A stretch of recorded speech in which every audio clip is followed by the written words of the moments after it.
halkan waxaan ka dirayaa baaq nabadeed oo ku wajahan beeraha walaalaha ee dirirta ku dhaxmartay gobolka Sool gaar ahaan Lafaweyne area markaas sida la sheegay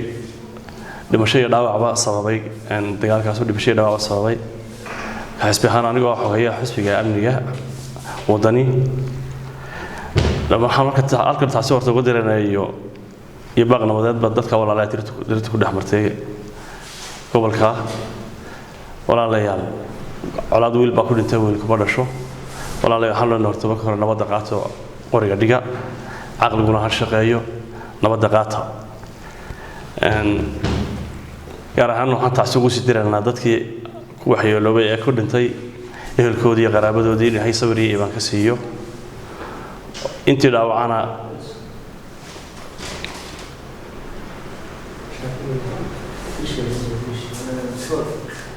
intii dhaawactayna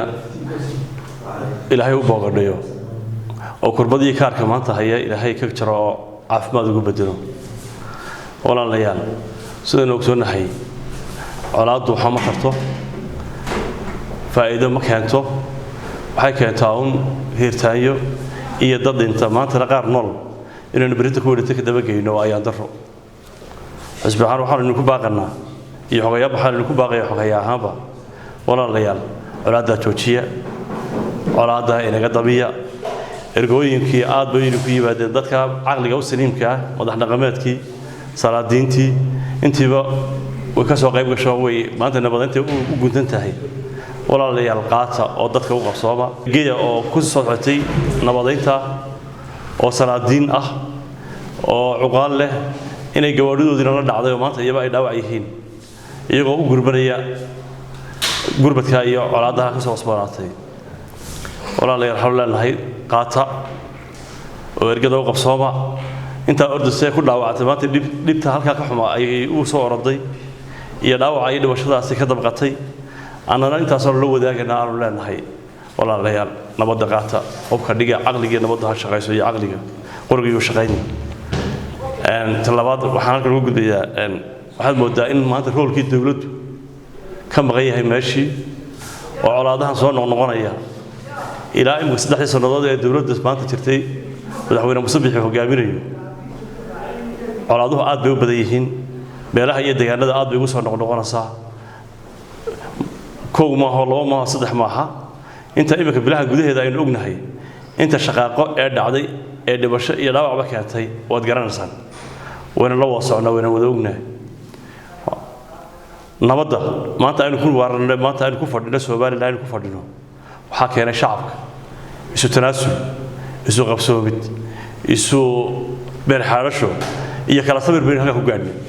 walaalayaal tiina ka tanaasul 3 sanadood taas ku soo wadi باور دولتك كمان شغالين وحنا شغالين نبض إنك قاعد كويس إنه هالكبات سوالنا كوا عبورني سوالنا نبض إنك ما أنت شعب حال إنك ما أنت اللي بدأ هو أصله وتاجني ما أنت هنا اللي بدأ وصاري ولا ليال أنت صارت إنك عصرنا هل إن حكومته ما أنت حكومته ماشي أي مرة سون بالجريدة الضل إيو هالك أي ما أنت كد بيسي أي إنه أرجعني ما أنت ما نور بحد بنا إياه أنت سوقف على أرجعني ودي حيكون بنا إياه بلا معنى waxay ku dhibanayaan dhul waxay ku dhibanayaan magaalo yar oo la isku haysto waa roolkii dawladdu ay lahayd ee mas'uuliyadda dawladdu lahayd bimaan walba shacab ku dhibanayaan dawladdu waxayna kala garanaynaa inay dawladdu waxan iyadu ay wado oo ay mas'uul ka tahay oo iyadu ay waxan abuurayso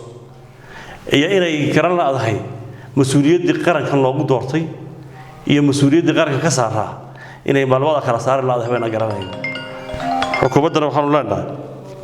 xukuumadda ugu baaqanaa oo laana war walaalayaal haddii ummadda mas'uuliyaddeeda qaadi karay oo ummadda ayda kala jahan kareen xilka ummadda ku soo celiyo ummadda xilkeeda uga tanaasulo iska casila wala wasaaradda arrimaha gudaha iyo amniga waxaan leenahay war roolkaagii waa shaqadaadii maanta waynu ognahay inta meelood ay shaqaaqadan ka soo noqotay buu hoday ka dhacda maanta waa lagu hayaa gacanta lagu hayaa dad beelo walaalo saas oo kala dagaal ku dhaxmaray